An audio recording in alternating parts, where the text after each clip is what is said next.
பட்ட கடனும் அடைச்சிடலாம் இந்த உலகத்திலே. அவள் பால் கொடுத்த கடனை என்னால்தான் அடைக்க முடியுமா?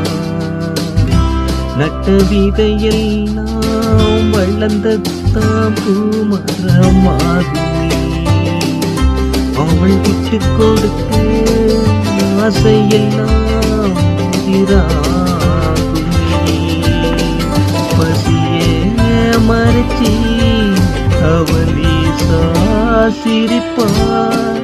அந்த சிரிப்புக்குள்ளத்தான் அவ என் பசியே தீர்ப்பா. அம்மா